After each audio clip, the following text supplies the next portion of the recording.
അസ്സലാമലൈക്കും. Welcome back to my channel. ഇനി ഞാൻ തയ്യാറാക്കുന്നത് റമദാനിലൊക്കെ ഉണ്ടാക്കുന്ന തരിക്കഞ്ഞിയുടെ റെസിപ്പിയാണ്. അപ്പോൾ ഇതൊന്നും ഉണ്ടാക്കി നോക്കാം. അപ്പോൾ ആദ്യം തന്നെ ഒരു പാത്രത്തിൽ വെള്ളം തിളപ്പിക്കാൻ വെച്ചിട്ടുണ്ട്. ഇതിലേക്ക് ഇനി സേമിയ ചേർത്ത് കൊടുക്കാം. കൂടെ കുറച്ച് റവയും കൂടി ചേർത്ത് ഇതൊന്ന് ഇളക്കി കൊടുക്കാം. അപ്പോൾ ഇത് നന്നായി തിളക്കാൻ തുടങ്ങിയിട്ടുണ്ട്.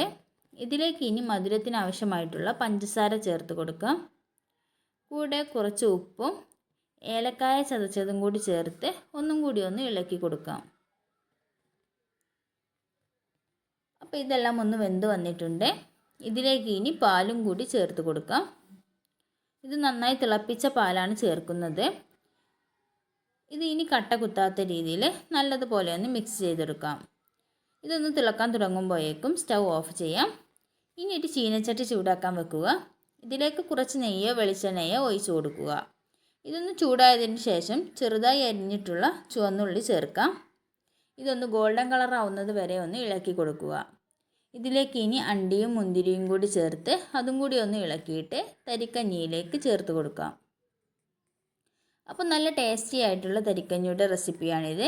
എല്ലാവരും ഒന്ന് ഉണ്ടാക്കി നോക്കുക. വീഡിയോ ഇഷ്ടപ്പെട്ടിട്ടുണ്ടെങ്കിൽ ലൈക്ക് ചെയ്യാനും കമൻറ്റ് ചെയ്യാനും സബ്സ്ക്രൈബ് ചെയ്യാനും മറക്കല്ലേ. അടുത്ത വീഡിയോയുമായി വീണ്ടും കാണാം. അസ്സലാമു അലൈക്കും.